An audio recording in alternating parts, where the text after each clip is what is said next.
Let me show you how to build this in-ground swimming pool for under $3,000. Impossible, you might think? Well, I built this 10 by 20 foot in-ground pool in the year 2014 for only $2,600. This can be accomplished if you're willing to do most of the work yourself. Now I will take you through my process, step by step, on how I constructed it, along with a cost breakdown. Step 1. I hired a backhoe to excavate my backyard, digging up a section slightly larger than the pool dimensions. The pool's deep end is positioned on the downhill slope for easy drainage. Step 2. I installed 4 posts, 1 at each corner. The posts need to be absolutely vertical and very solid. Then, using a simple laser level, I marked exact level lines near the bottom of all 4 posts. Next, I marked a 1-inch increment on all posts all the way up to the top. Step 3. The floor drops about a foot from the shallow end of the pool to the deep end. So I had to dig the footing deeper to maintain a level footing. It is important to get the block exactly level all the way around, otherwise the walls can never be level. Another option would be to pour a cement footing. This would require installing many vertical rebars, making it much more difficult later when installing each block.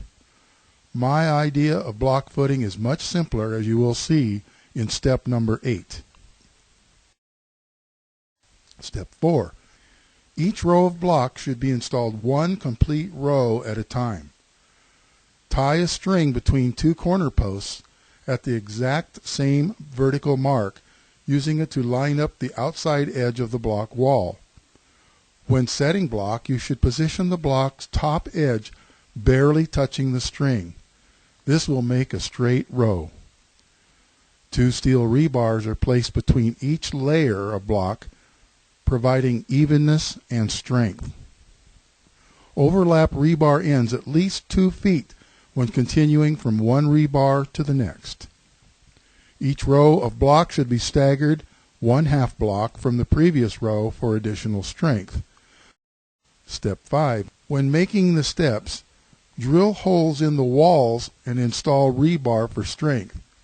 The empty space between each step and wall is filled with wet, compacted sand. I designed the block steps in a 1/4 arc circle. Step 6. I added several inches of sand on the bottom floor prior to installing the rebar. Drill holes in the block walls to accept the 1/2-inch rebar ends. Lay rebar in a crosshatch pattern on the pool floor. Step 7.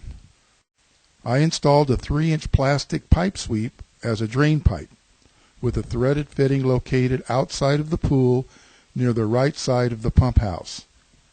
Next, a 1 1/4 inch PVC pipe is routed to the jets on either side of the pool, as well as to the cleanout for the sweep hose. The cleanout and jet access were all cut with masonry blade in a 4.5 inch grinder. I did make one error, however, as I did not position my cleanout low enough in the wall. Next, I constructed a small pump house at the outside wall at the pool's deep end and installed a 1/2 horse electric pump I purchased from Home Depot. The pump is located behind a filter which I purchased on eBay. It is a small used pool filter that had been removed from a hot tub. The filter is a Stay-Right Model 50 and it is adequate for this size pool. I placed shutoff valves on each inlet. Step 8. 1/2 inch rebars are cut 5 foot long and inserted vertically in each block cell, about 80 rebars total. Then each block cell was filled with cement to about 1/2 inch from the top.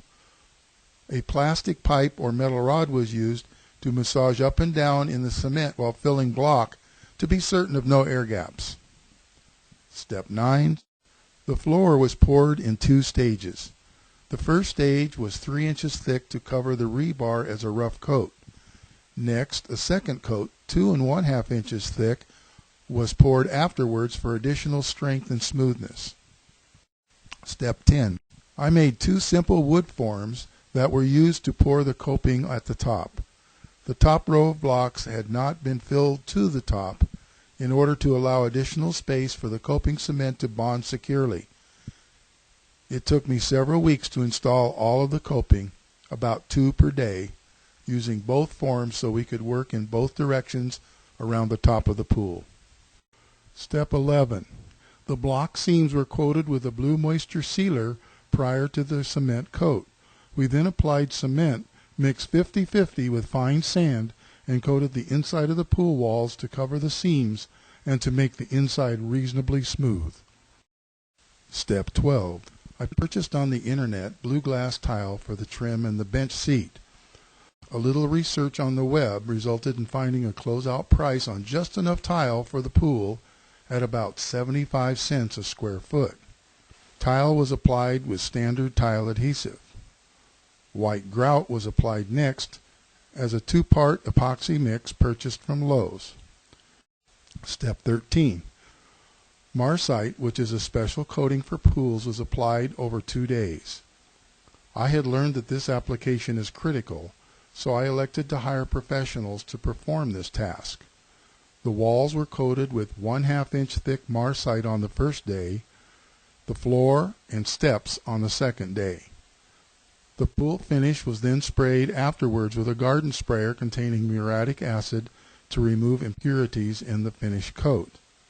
While the pool walls appear to be white, the Marsite coating contains tiny blue glass fragments embedded, which reflects blue in the water when the pool is full. Step 14. Here's a breakdown of what the material cost to build my pool.